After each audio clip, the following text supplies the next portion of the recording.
Today, we have Shay Eskew on the podcast. I am telling you, I read his book from start to finish in one sitting because it is so fascinating, his story to where he is today. So Shay, thanks for joining us. Well, thank you. It's an honor to be here. Oh my gosh, I just love you as a human. I'm so excited to meet you in person. Bring us to, I guess your childhood story that started all of who you are today. Sure. Life officially started for me really in 1982. Okay. I was 8 years old, and my mom had asked me to warn my neighbors about an aggressive yellow jacket's nest that had swarmed my bicycle the day before. So I recruited my 7-year-old friend. We walked across the street, knocked on the door. The dad wasn't home, but the 15-year-old daughter was. So we start telling her about this yellow jacket's nest, and she said, "Hey, will you guys help me get rid of it?" Now, I preface this by saying I have the most conservative parents you've ever met. Mm-hmm. Didn't drink, didn't smoke, didn't cuss. We went to church every Sunday. I wasn't allowed to go to spend the night parties, couldn't go to fireworks shows. Oh, wow. If there was any chance of anything going wrong, I couldn't do it, right? Okay. And so we said, "All right, what do you need us to do?" She goes, "I just need you guys to stand here." And so my buddy and I, we're standing probably 15 feet away. So the hole in the ground is the nest. She walks up, takes a match, strikes it, and throws it down. It does nothing, right? You could just see the match flickering. And for whatever reason, she grabbed a cup of gasoline, didn't see anything, stood behind us and pitched it. And when she did, it splashed me on the right side of my face, my shoulder, hit my buddy on the left side of his body, hit that spark of match, and shoo, within an instant, we were engulfed in flames. Luckily, I had the wherewithal to stop, drop, and roll. Mm-hmm. There was a TV show I used to watch as a kid, and so they used to always end the show every time telling you to stop, drop, and roll. I'm so proud that you did that. Right? I leaned against a fire at our, when you're on the burners on your kitchen, right, and they have those little things. I had a sweatshirt on and I was talking to my mom. So I leaned against the burner thing and it caught on fire and everything went. And I'm like standing there like, what do I do? My mom's like, stop, drop, and roll. Like, so I did. And I had 3 layers on. It went through the 3rd layer, but it didn't touch my skin. So you had a horrible experience, but I'm so glad that you thought stop, drop, and roll because it doesn't always become instinct just because you've heard it a thousand times. Well, and my buddy stood there screaming. And so once I got mine out, I stood up and I looked at him. He's standing there screaming. She had panicked and was hiding in some bushes. So I went and got the hose and put him out. Oh. So I remember just standing there with the hose, just alternating it, pouring on the top of both of our heads, thinking, what the hell just happened? Yeah. Our skin was blackened and charred. It's melted. You could see your skin hanging off. Mm. Our clothes were melted to our body. I touched my head. All my hair came out. Mm. I was like, oh my God, literally what just happened? Mm. So since then, I've had 43 surgeries. 43. Over the last 42 years. Still having them. You are. I've had 3 in the last 18 months. Really? Yeah. Okay. It's an ongoing process. The most, impactful one was they took a section this big out of my back. Okay. They took all the skin and the blood vessels, removed it out of my back, stitched it shut with staples. Okay. Then they cut my neck here, let it split open, and sewed in the piece from my back. Oh, wow. And they tied the blood vessels in. Wow. And so for 6 weeks, I wasn't allowed to turn my head. I couldn't lift anything more than 3 pounds. I couldn't raise my arms over my head to let it settle, right? Wow. But now, because that's real skin that wasn't grafted, it stretches and everything just like normal skin. Oh, so you have movement and everything. Full movement. Right. That is a thing. Yeah. I have a friend that is an attorney, and somebody had a fire and they had injuries. And now what can happen is they can sit anywhere and all of a sudden have something split open because scar tissue doesn't move and open wounds all the time. People was like, when it was all said and done, Jen, they took all the skin off from my right leg. Yeah. From my hip to my ankle to do grafting to my shoulder, my back, and my face. They took half of my left leg all the way around. They came back and took from my hip to my knee on my right leg again. They took a section 8x4 out of my stomach, basically got half a tummy tuck. Wow. They took a section 8x11 off my back. And then they even took a section 3x6 off my buttocks. Now, you can imagine when I found out they took a piece off my butt. I remember yes, because you were saving that skin for later. Yes. Yes. And you can imagine, so when you find out part of the skin from your butt somewhere on your body. You're like, please don't tell me where you put that. And strangely now, every time my butt itches, I scratch my face. I kind of wonder where they put it. But it has definitely been a work in progress, right? It's evolving, and you just kind of embrace it and hope that things continually to get better. But it is a lifelong journey. It's not like once you get the initial treatment, because I was hospitalized 3 months initially. Mm-hmm. That was just the start of the process, right? Like my right arm was physically melted to my body. It took 3 years to lift my arm over my head. Wow. And so I had to learn how to write left-handed just to finish the 3rd grade. Yeah. My neck was stuck at a 60-degree angle. It took 2 years and 3 surgeries to be able to hold my neck up straight. Wow. And so a lot of people, myself included, have no comprehension of the scar tissue that's involved with the burns. Yeah, and so when you're regenerating new skin in these areas, is that skin they can harvest again if they ever need to? Sometimes they can, Okay. But the challenge is, so when they took the skin off the top of my thighs, They took it too much. they thick took or it too something? deep, Yeah. made it equivalent to a 3rd-degree burn, Yeah. and then I had to take skin off the back of my legs to fix the top of my legs. But generally, you can take it a couple times. Like I've had a spot on my hip here and my thigh where they took it twice. Okay. It's crazy. Well, it's crazy because if you read the book, which everybody has to read the book because you won't put it down. So give yourself like a beach to read it on. That you didn't have pain meds when you were going through this process. Like, I don't even understand how that would be humane. You know, it's crazy because we say that now, right? Where as soon as you walk in, you say, hey, I stubbed my toe. Here's some opioids, come back and see me. But back in 82, they were fearful of kids dying from lung collapse. So they believed if you were screaming, your lungs were healthy. Oh. So the strongest thing we got was extra strength Tylenol. I mean, they amputated most of my right ear with a pair of scissors. The doctor would literally come by with the scissors, pull them out of his white coat, snip off part of your ear until it started bleeding, and he goes, now we got healthy tissue. Oh. And I remember, Jen, literally every day when they did dressing changes, twice a day, I could hear the other half of the hospital screaming. Mm-hmm. Mm-hmm. And you laid there in your bed. I'm 8, right? And I'm surrounded by other kids my same age. I even had a 2-year-old in the crib right across from me in ICU. And you hear everybody screaming, and you just lay there saying, we're next. It's coming, right? I don't even know how. But, here's the beauty of it, Jen.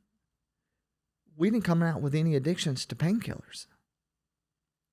We have the highest pain threshold because of what we went through. And I think that's what led to me getting into sports that had nothing to do with athleticism. The sports that I gravitated towards was all about how much pain can you take and dish out. Mm-hmm. Last man standing, right? Mm-hmm. And so you realize that what you went through all those years prepared you for something greater. Yeah. I think that's all of us, right? No matter where we are on our journey, what you've gone through prepares you for what's coming. And it's hard to see it when you're in the moment. I mean, I can't. I'm sorry. Like, I can hear little kids screaming and crying, and I can feel the anticipation of, like, I'm next. I just, like, it makes me sick to my stomach.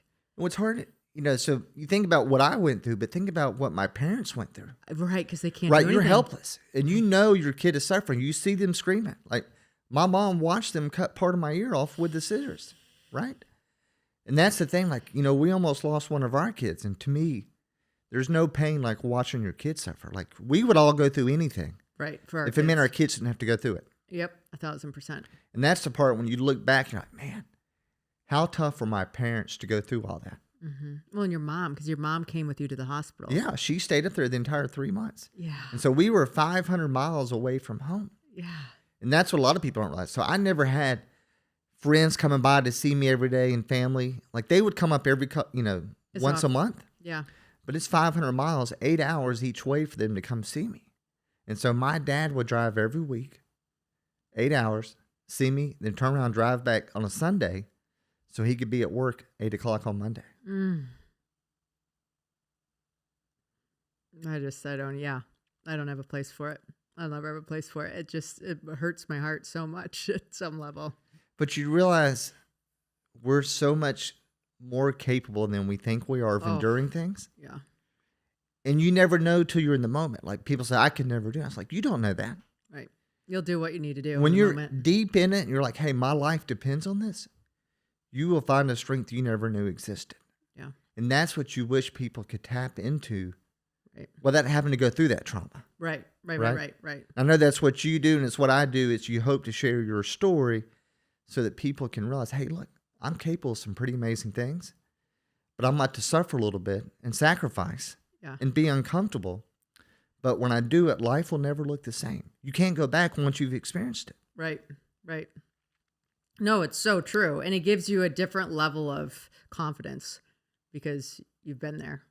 And that's the thing. I mean, you hit the nail on the head. It's that confidence that no matter how tough life gets, I know it will never be as hard as it was when I was 8 years old and being told I'd never play sports again, that my whole life was gone.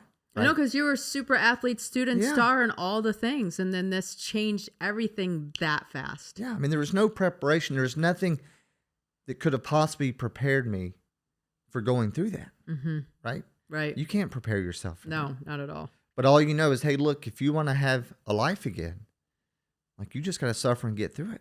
Yeah. Nobody's going to do this for you. Nobody can do your rehab. Nobody can do all these things. Right. And I think that's one of the things that's so hard is seeing people in life today that want people to do everything for them. You're like, man, you should be thankful that you have the ability to do that. Mm-hmm. Like with all the time I've spent in the hospitals, you see people without legs, without limbs, right? Like there was this little girl that was another bed across from mine. She was 5 years old, went to carry a lighter to her dad and flickered it right before she handed him. It blew up in her face.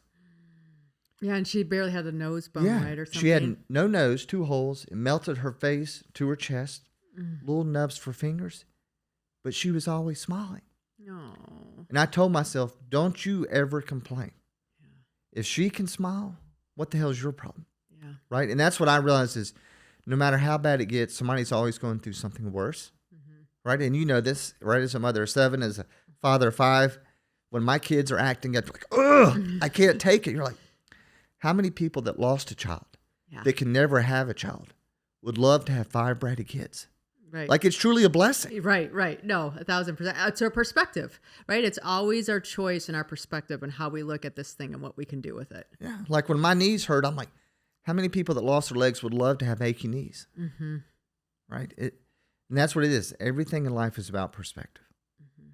How did you, from those painful moments, have the courage to say, that's not my story. I am going to do these things? For me, the first realization of that was so for at least 10 years, I had to go back to the hospital for follow-up treatment. Right. Whether it's just seeing a doctor or having surgeries. And I remember sitting in that waiting room. So we would drive 8 hours on a Friday to go see this doctor. And you wait for 3 to 4 hours to see him. And as you're hanging out with all these other burn survivors in that room, I looked around and I said, that's not me. I don't want to be that. Nothing against him, but I don't want to be known as a burn survivor, a burn kid. I want to be a normal kid. Mm-hmm. Right? I don't want people to refer to me based on an injury I had. And so that's why everything I did, I tried to say, look, I want to perform as well, if not better, than people with no injuries. Mm-hmm. And you just didn't want that identity. Like I never wanted special treatment. And I think that's, if you talk to most people that have been through something traumatic, that's the last thing they want is pity or special treatment. Oh, definitely. You know, I'll never forget, like one of the things that I loved was when I got out of the hospital, they told me not to go back to school. They said, you can't handle it. You're used to being in an environment where everybody looks like you. You're surrounded by other burn kids. And so my mom took me back to school 2 weeks later. Nobody in that school had ever seen a burn kid. Like, how many people do you know? Yeah. Like, did you have a burn kid when you went to school? No. And so my scars were an inch thick, bright red, no ear. I mean, I stuck out. And I remember walking that hallway. Oh, let me preface this by saying this is the same time Nightmare on Elm Street came out. Right. Freddy Krueger. Right. And I remember walking down that hallway. You know, there's the hustle and bustle. Kids are laughing and playing up. And just get complete silence. Oh. And you knew they were looking at you. Right. And then you could hear some whispers. And then you could hear some kids say, hey, Freddy Krueger. Mm. And I remember at nights, when I'd look in the mirror, I never wanted to look at the right side of my face because I saw Freddy Krueger. Oh. And I remember laying in bed at night, I was praying like, God, please take this away. Yeah. What can I do? Fix this. And then you realize, look, this is your cross to carry for the rest of your life. You need to make the most of it. Don't hide it. Embrace it. And so laughter became a big coping mechanism for me. Okay. And so I remember going back to school and those same kids would say, hey, Freddie. I say, yes, I'll see you in your dreams tonight. Good for you. Take your power back. 100%. I'm not going to be the victim. And then I remember my dad signed me up for baseball 2 months later. People say, how'd you play baseball? You couldn't throw overhand. I said, but I could throw underhand. Mm-hmm. And so my dad signed up as the coach, put me at second base because that's the closest position to first. And so when a ground ball would come, I'd catch it in my glove and I'd throw it underhand to first. And I was still competing. 4 months later, I said, Dad, I want to play football. Doctor said, you can't do that. You have no nerves in your shoulder, your back, and your face, no sweat glands. Oh, right. You have no sweat glands. I remember No sweat glands, a third of my body. Right.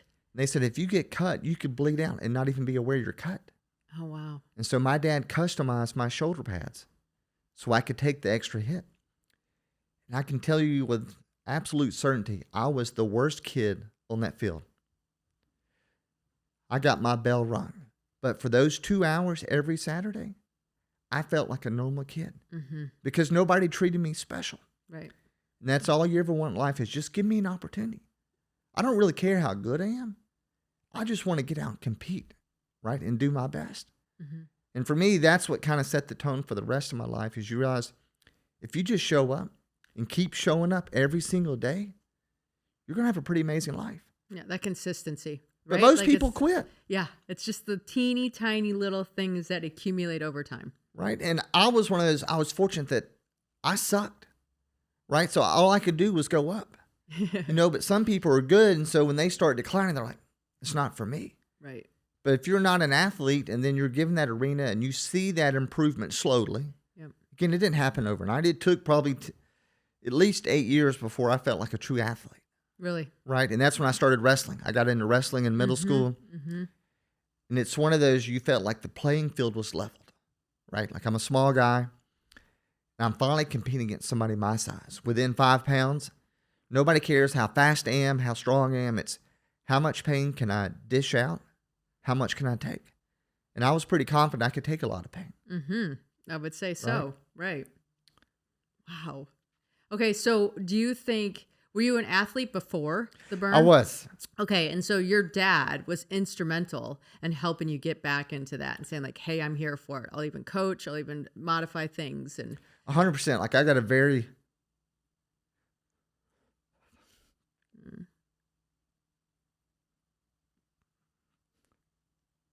active dad. Yeah. And he always did everything to be there. And he's one of those guys that whatever you wanted,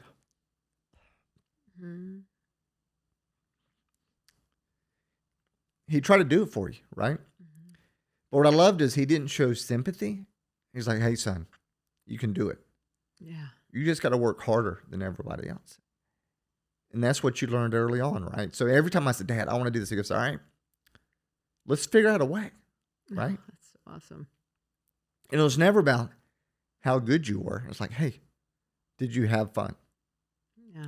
And to me, I feel like that's where we've kind of lost our way in society. We put so much focus on, well, if my kid's not playing D1, right? Like, why are we doing it?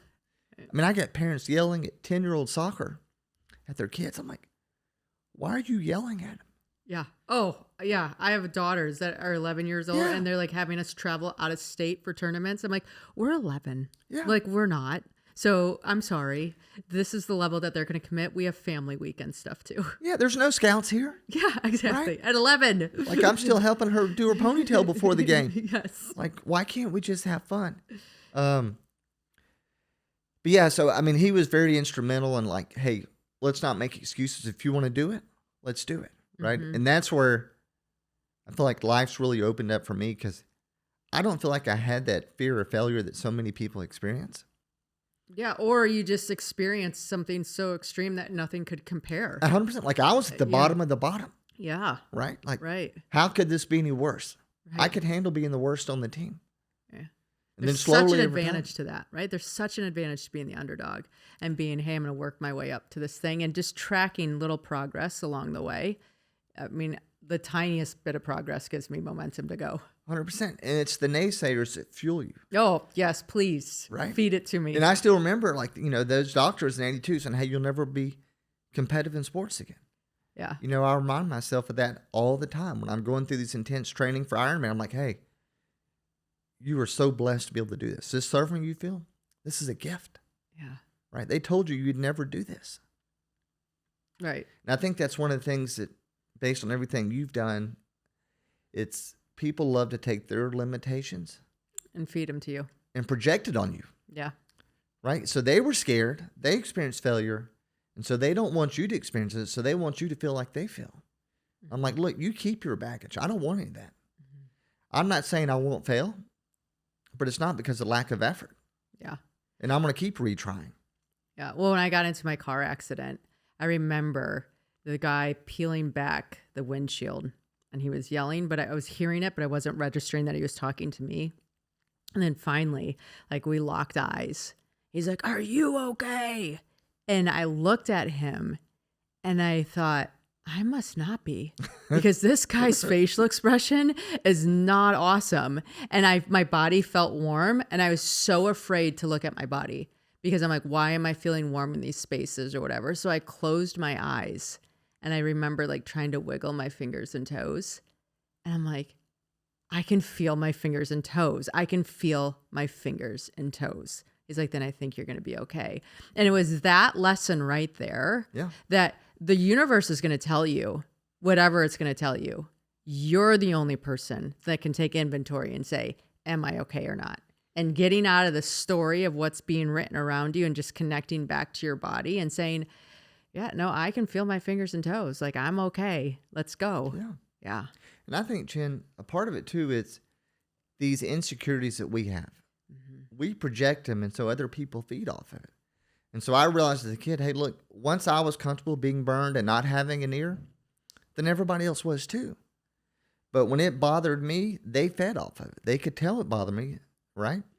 And so they would always make comments about it. Over the years, I mean, we've had the best stories not having an ear. Yes, leaving the ear in a bathroom or whatever. Yes, right. I mean, the best was, and so artists probably not aware, but like this ear. Yes. Literally didn't have it up until I was... just recent. 36. Oh, okay. Yeah, I was married because my wife's like, why do you need an ear? You've had it. I was like, well, one, I'd like to wear sunglasses. Yep. Right? I'd like for my sideburns to match. It's nice to wear a hat that it's straight on your head. But one of the most fun things is like going through security. Okay. Oh, yeah, you put it in the thing. Yeah. Yes. So I remember I was coming through Hartsfield, Atlanta, 5 o'clock on a Friday. And I looked over at the TSA agent. I was like, this guy needs to pick me up.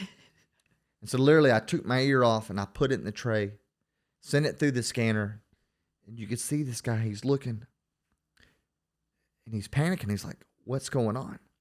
And then he rewinds it, he advances, and then he stand up like scanning to figure out who's punking him. And finally he gets so exasperated, he just advances it. And keep in mind the whole time, all he sees is the left side of my body that's not burned. And so he can't see all the scars on the right side. And so when I went up, I grabbed the ear and snapped it on and shot him a thumbs up. I was like, he went back there breaking. I was like, y'all ain't going to believe this. But I mean, that's what makes it fun. I know. And I love that. I love that you have found ways to bring joy to other people in the pain of what's happened to you. And just say, like, here's an opportunity to add a little more fun to this world. I mean, think how miserable life would be if we couldn't laugh at ourselves. Right. Right? Right. I mean, I don't know. I always tell people, I think most dads would love to have an ear they could take off and play games for their kids. But you got to be careful because I found out dogs like them. Oh, no. Yeah. So my Vizsla ate one of them, so I had to get that replaced because he ate it. Oh no. Or just that he ate the tip of it off. So. Yeah, but still, it's been, It was pretty noticeable. He took a chunk out. The dog took a bite out of it. Oh my gosh. Okay, so throughout your journey, I mean, it wasn't like, hey, I made this decision and now I'm like good with it. Did you have to wrestle with it at different times throughout your life? Or once you made the decision, like, this is what's going on, you were pretty committed? I think it's an ongoing struggle, right? Like, you don't just wake up and say, I'm healed. Yeah. Right? I'm fully at ease. Because especially as you can imagine, going into the teenage years, right? Like, you see all your buddies have girlfriends, you don't have one. And you could tell that, I mean, honestly, I felt like I would never get married, right? Like, I felt these scars would be an issue. Nobody's going to be able to look beyond them and say, hey, look, this is actually a good guy. Because at that age, you feel like it's all about looks, right? And that's where, to me, athletics took another step up, because it's like, hey, maybe if I'm a great athlete, they'll overlook the scars, right?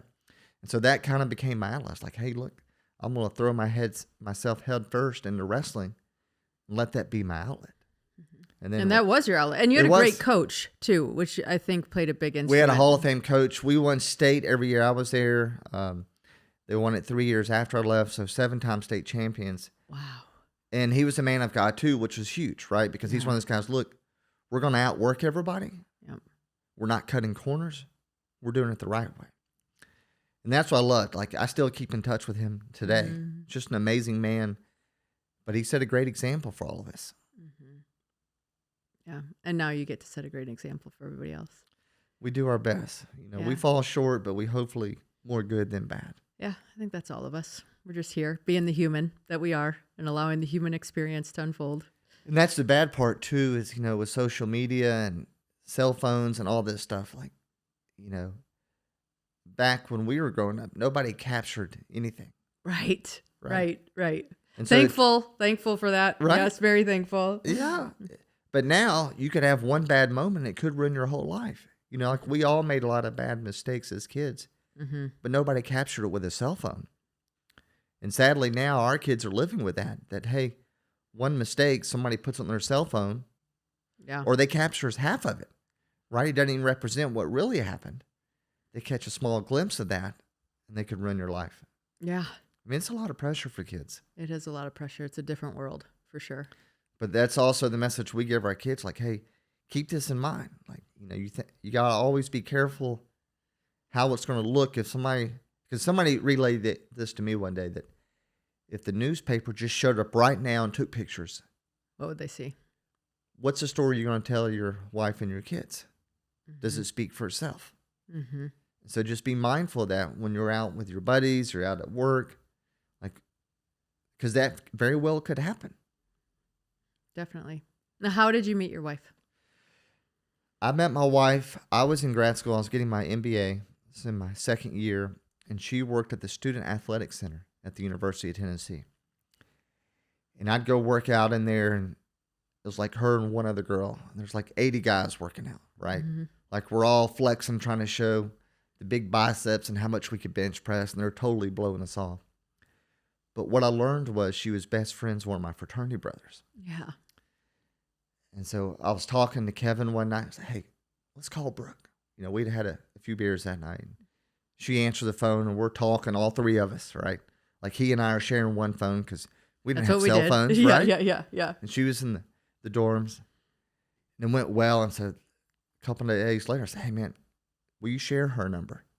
Like, I'd love to call a person. Because, all right, well, one condition. She's a good girl. You better treat her right. Oh. So I called her, and she answered. And I started talking. I was like, man, I'm going for it, right? And I knew she knew where I lived because we had a house on campus that we host a lot of after-hour events there. There you go. For a lot of the university students. And then so I said, hey, would you want to come over Friday night? I was going to grill out. And she goes, well, I said, great. I'll see you at 6. And I hung up. She didn't have my number. I knew she knew where I lived. But I could sense she was trying to say no. Okay. So I just hung up before she could say no. Got it. So literally, I just had to wait and pray that she showed up. And so she did. And I asked her, I said, hey, what made you show up? And she goes, well, your dog is awesome. I had this incredible German Shepherd. Everybody on campus knew Harley. He's in our composite picture of the fraternity house. I mean, the dog was just amazing. Mm-hmm. She goes, I thought, like, if your dog is this awesome, surely you're a decent guy. No, right? That does say a lot. I do agree. I like that little filter.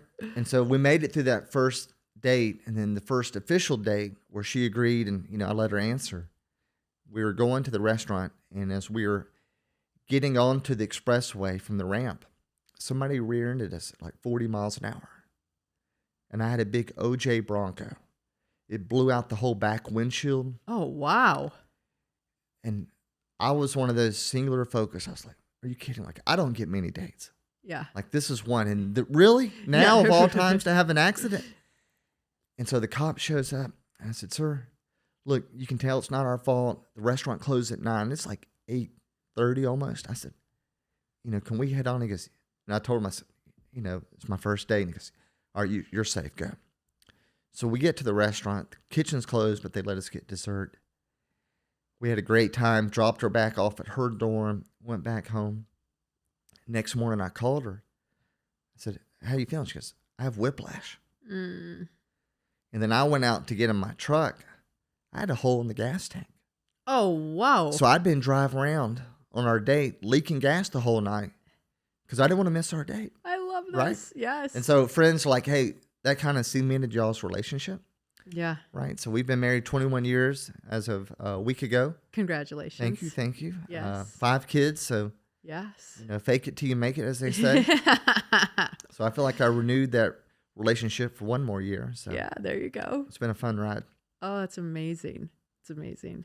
And how would you, what would be something you'd say to your younger self that your older self, now has the wisdom that your younger self didn't? Give it time. Don't be so impatient. Yeah. We always want immediate gratification. Mm-hmm. All of us. Mm-hmm. On everything. Right? I don't care what it is. If I'm working out, man, it's been 2 weeks. Why don't I see any results? And just, hey, if you know you're doing the right thing, trust. It's going to pay off. Timing. Right? Yeah. Just give it time. And again, it may not be a month. It may not be a year.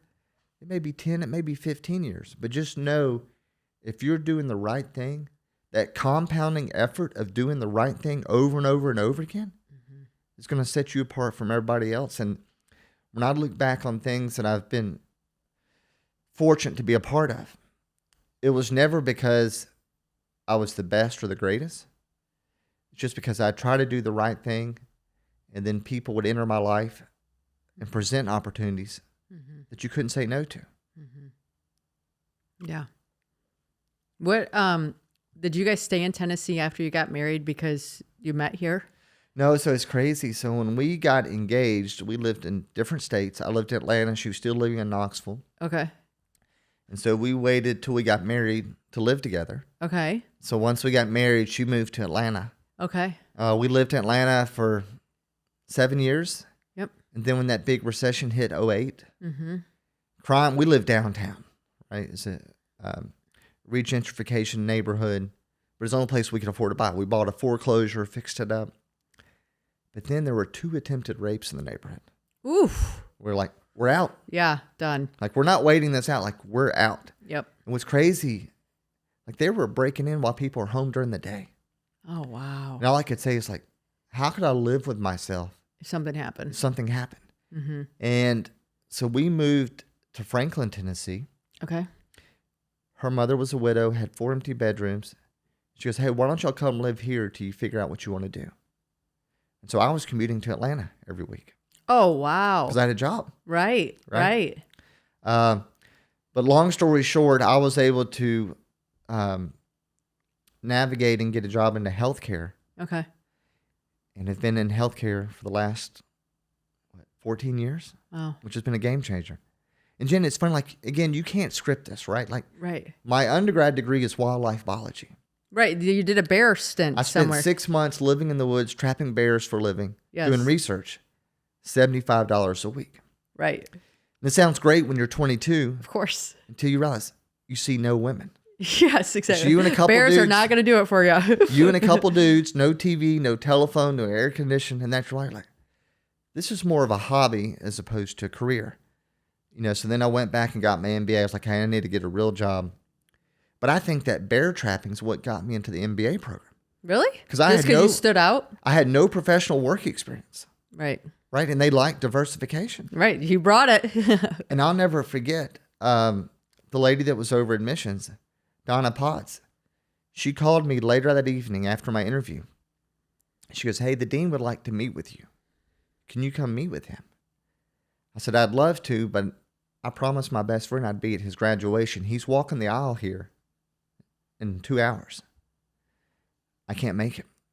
I said, "You'll just have to base your assessment off of my academic success in our interview. If that's not enough, then I wasn't meant to be in your program." Oh, wow. Good for you. That's a sturdy answer. Right? It's just, where did that come from? Right? I know. I don't know if I'd be that strong at that age. Congratulations. She called me back 10 minutes later and says, "Congratulations, you're in." Oh. I couldn't believe it. And what's even crazier, again, Jen, like, the more you know about my life, it's just, some people call it coincidences. I call it God, divine intervention. This same woman, Donna Potts, reached out to me in 2019. Okay. 19 years after I finished grad school. She goes, "Hey, I've been reading all your posts on LinkedIn. Can you come speak to the MBA program here at UT?" Oh. Isn't that crazy? I love it. No, it's so, like, again, right? Timing and just being a good human and doing the right thing. It comes full circle. And if you look at our class, I was definitely not the smartest kid in that class. Right. We had some brilliant people in there, some serious overachievers. But you say, like, you always say, like, why me? Yeah. Right? Like, why am I presenting these opportunities? I don't question. I just like, all right, yes. Yep. I'm in. Mm-hmm. Right? Tell me what you need. But the more I go through life, the more these kind of things happen. Mm-hmm. Jen, on the same note, like 2020, in the middle of COVID, through LinkedIn, somebody reached out and said, "Hey, I'd love for you to meet my buddy who's a Navy SEAL, Ryan Birdman Parrott." Okay. Navy SEAL. He started up a burn foundation. Oh, wow. For veterans, but I think you got to talk to him. So he and I connected, became really close. He's like, "Hey, dude, like, my foundation, we're going to start treating civilians. Why don't you come through my program?" Never met the guy. Yeah. Through LinkedIn talking. I love LinkedIn, just FYI. That platform's amazing. And the heart of this guy, right? Like, you could tell he's just a genuinely good human. Mm-hmm. And so I went through his program. And that's where I had that surgery where they took this piece out of my back to put in my neck. Right. But right before the surgery, he goes, "Hey, look, I got to ask you a question. I just need you to commit right now. I got something big. Are you in?" Yeah. I said, "I'm in. What'd I commit to?" He goes, "Well, after your surgery, you'll have time to rehab, but we're going to do 7X Human Performance Project. It's never been done. We're going to skydive, run a marathon, and do a plunge." Yep. Polar plunge. Sea, air, land, to spell out SEAL, 7 continents, 7 days. Oh my gosh. That is some logistics. I was like, "What?" He goes, "Yeah, man." He goes, "I'm glad you're on the team." I was like, "What?" He goes, "Yeah, you're going to be one of our pacers for the marathon." I was like, What? "Dude, I was like, I don't really enjoy running." Let me do the skydiving part. Come on. He's like, "But no, I need you, brother." Okay. So I did it, right? I committed. So then I had that surgery. Mm-hmm. 6 weeks, I can't do anything. Right. Not even move your neck. So I get cleared. So instantly, I take my dog for a bike ride in the park. And I've got a running leash with him that expands and contracts, right? And I've got it held in my hand so I can let go quickly. And so we're riding through the park. At the last second, he spots a bird and veers off. When I let go, it catches on my bar end, and it's right as we're approaching a sign. Full leash hits the sign at 20 miles an hour. I go face first in the concrete. Oh. Break my collarbone. I can feel it sticking out of my neck. You're not in pain, though, because it's on that right I'm side? Pissed. You're pissed. Yeah. I can only imagine how angry. Like, are you kidding me? Like, I literally just got cleared a few hours ago to do anything. You just broke my collarbone. And I was supposed to go see the surgeon the next day for to get sign off. Yeah. Right? Like, the clearance I got was verbal. It wasn't in person. And so I had to call my wife and say, hey, can you send my son to come get the dog? And so I bike rode home. Well, you're what? Yeah. I mean, I still had one arm and. Yeah. Okay. So I go to the doctor. They had to do immediate surgery, put a plate and screws in. But they had to call my neck surgeon and say, look, we know his blood vessels aren't where it's supposed to be because you tied it into this graft you put in, this flap. So they had to talk to each other to do this special surgery. Oh my gosh. And so I had to call Bert. I was like, dude, you're not going to believe this. He's like, dude, I'm going to kill you. Yes, exactly. He goes, any more injuries, you're off the team. Like, I need you. Whatever you do, stay off that dumb bike with that dog. But things just work out, right? And so in 23, we did 7 continents in 7 days. And so we couldn't get to Antarctica. Okay. Big storm came in. Yeah, that's a deal over there. So we started Cape Town. They did a base jump. We ran a marathon, did a plunge. We got on a plane. We went to Perth, Australia, did that. We went to Dubai. Then we went to Cairo. So we got to skydive over the pyramids in Egypt. Oh, how Who cool gets is to do that? Right? I mean, come on. And my wife, like I sent her a picture. She goes, you didn't tell me you were skydiving. I said, well, I didn't know we'd get to go over the pyramids because they kept that a secret. Okay. I was like, how many people are on the team? So we had 7 of us that were doing the full swim and run and everything. Okay. But there was a team of like 50 total. Oh, wow. So we had a private charter Airbus 330. Yeah. And so Bird is a wingsuit base jumper, just adrenaline junkie. Okay. Right? And so that was his thing. It's like, hey, I want to bring all these best in the world so we can do some killer, I don't know which, aerials, right? Yeah, it was pretty awesome. I mean, because how many people get to skydive over the pyramids? I mean, that's amazing. Right? I'm not even a skydiver. Right. That was my second time ever. That's amazing. But I was like, but how do you say no? No, you don't say no to those opportunities. Right. Yes. And then we ran a marathon right beside the pyramids as soon as we finished. Wow. Which was miserable. I can only, was it sandy like everywhere? So we'd have sand hitting us a little bit, trash. It was 95 degrees. Yeah. There's nobody. It's just us. So it's not like we have people cheering us on. Right, which makes it even harder. Right. And where I was like, hey, this is pretty miserable, but we're at the pretty pyramids. Cool. Yeah, exactly. 2 hours ago, we were skydiving over the pyramids. Right. So yeah, we did all that in 7 days. And then I got to go back this past February. Okay. To do the marathon in Antarctica. Oh, cool. I've been to Antarctica. Yes. So that was Where were cool. you guys at? Union So we were Glacier? in a white desert. Okay. And it's a pretty bougie place. Yeah, yeah. But it was only me and one other guy that could go. Out of the whole team, and again, the stars aligned where I could go. Wow. And I was the only one that could go that was one of the original running crew. Yep. So Bert's like, you got to go. We got to finish the documentary. So this other guy with us who's probably one of the most extreme wingsuit jumpers in the world. Guy's amazing. You have to look him up. Chris McDowell. Is he still alive? Dukes that's the problem with those wingsuiters. But he takes all these precautions. Okay. I know that sounds like an oxymoron. Yeah. But I mean, you have to. You don't have a choice. He said, Shay, after I lost over 120 friends. Yeah, exactly. He goes, I have to quit counting. He goes, it's sad. He goes, but people take unnecessary risk. He goes, yes, when I started, absolutely. Right, it's pedal to the metal. But the guy's been sober, clean for the last, I think, 4 or 5 years. Just an amazing human. So he goes, look, I'll go run the marathon with you. Oh, that's awesome. Right. Probably not a runner. And No, still he's not. Yeah. So he and I were out there. So we got to spend 7 days in Antarctica to do the marathon and do some other exploration while we were out there. But again, who am I? Why am I here if everybody that should be here, right? No, you should be there. Otherwise you wouldn't be there.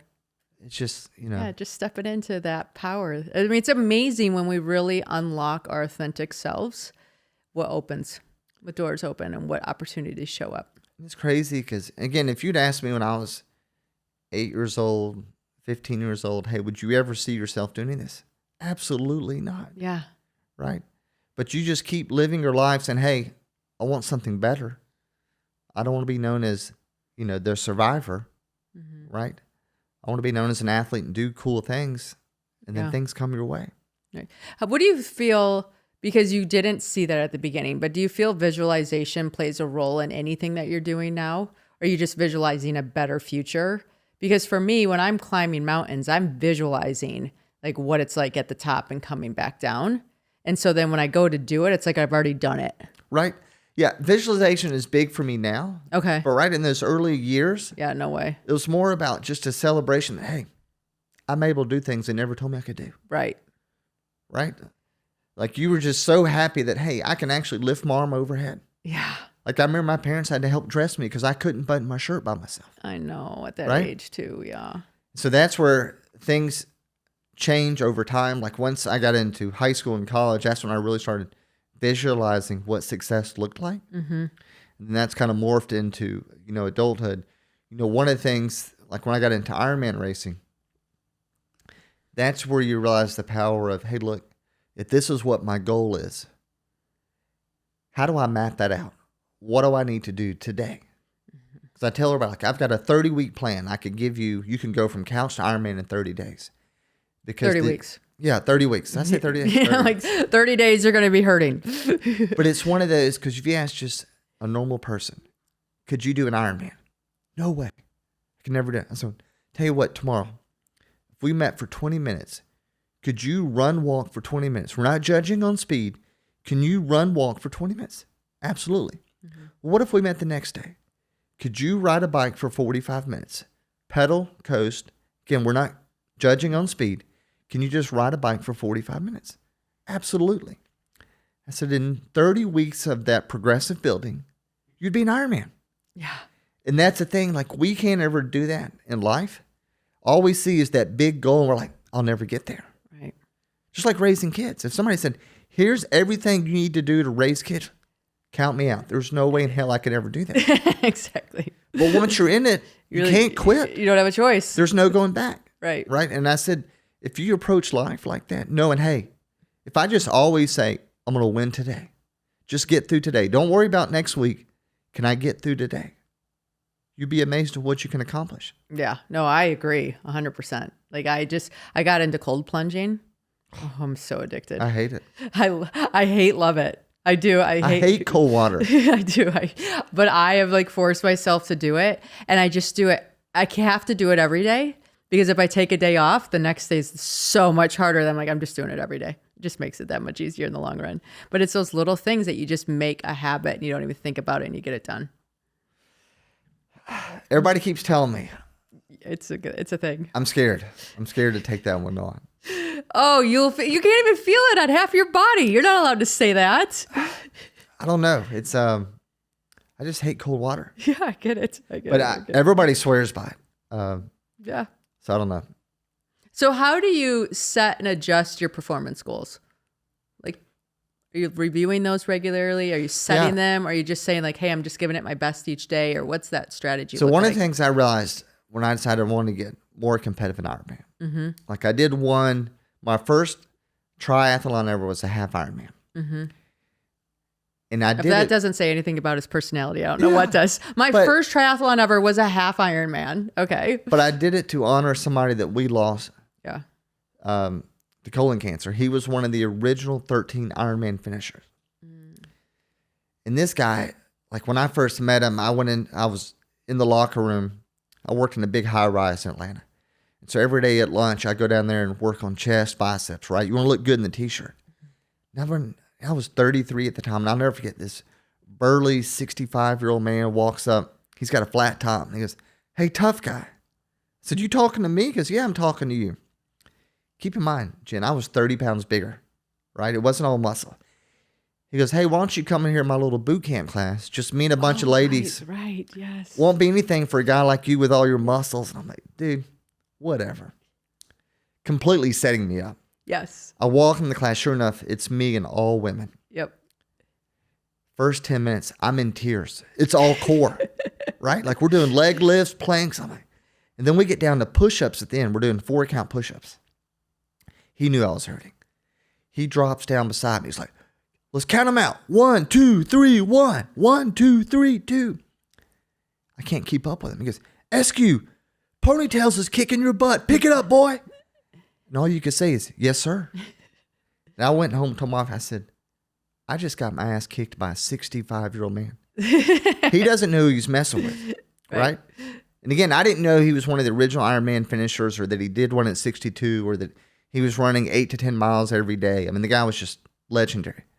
But long story short, I got into shape. We lost him to pancreatic cancer. Mm-hmm. And right before he passed away, a group of us said, we're going to do the next big triathlon to honor you. And it had to be an Ironman, a half Ironman. Yeah. I didn't own a bike. I used to race mountain bikes, so it wasn't like I was foreign to bikes, but I didn't own one. So I bought a $500 bright green bike off Craigslist. I love this. Hadn't ran since college, and I hated running. Right. Because when I ran in college, it was always to lose weight for boxing.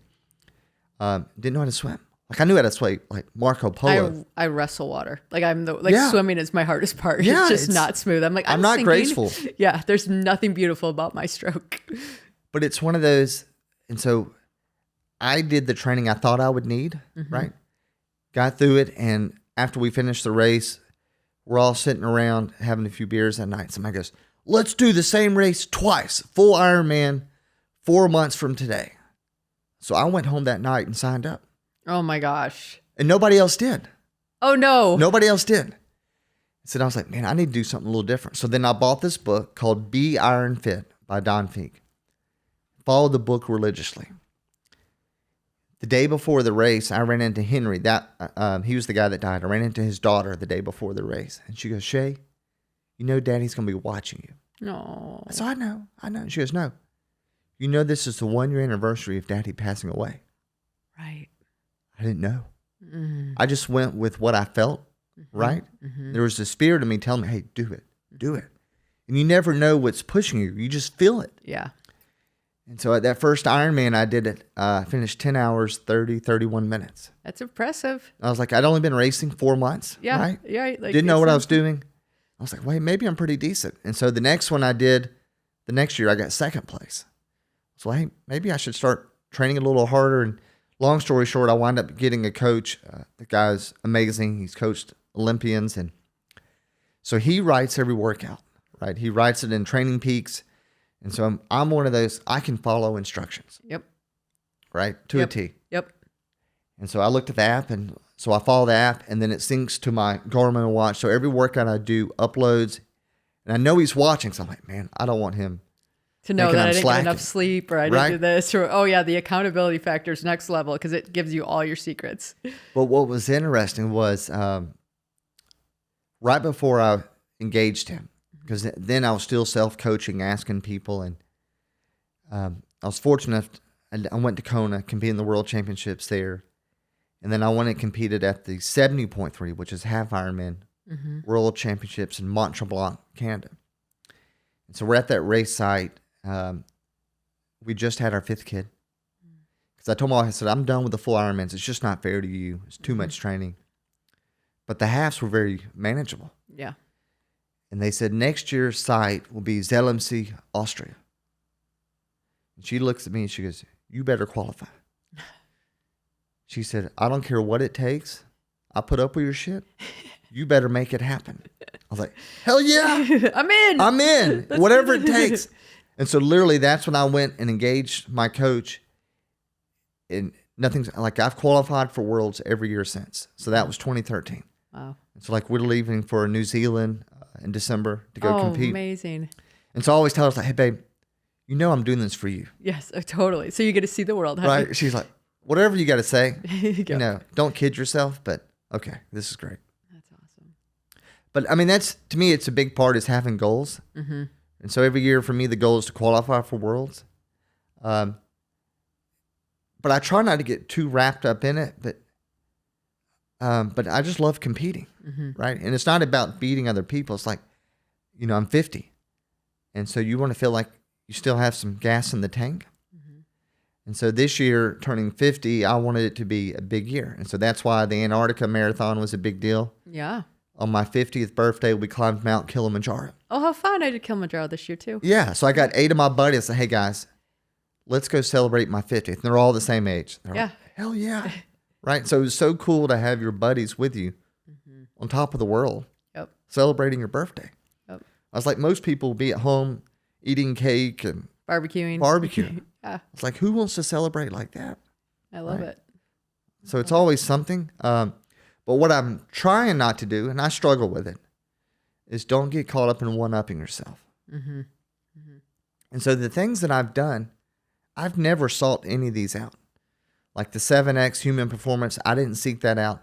Kilimanjaro is the only one where I said, hey, I actively want to seek out something to share with others. Yeah. But like in January, a buddy of mine reached out and said, hey, will you do the Navy SEAL frogman swim in Tampa in January?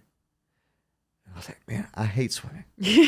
I hate it. It's my least favorite part too. Like, I don't even swim in water now. Right. I have a little machine. There's no water. It looks like a rowing machine. Okay. A Vasa.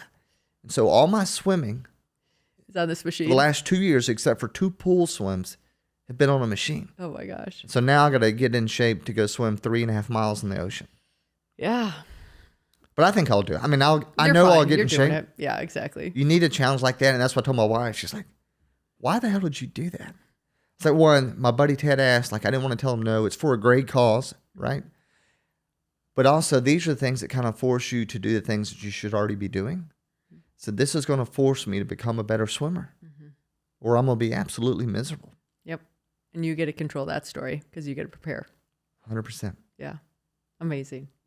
There's been so much good in this podcast today. How do people follow you? Where do you want them to learn about you more and reach out or hire you for speaking or all that good stuff? So you can go to Shay, Shay Eskew, ESKEW.com. You can message me through there. Yep. You can also follow me on Instagram at Mr. Shay Eskew. That's the phonetic spelling of my last name.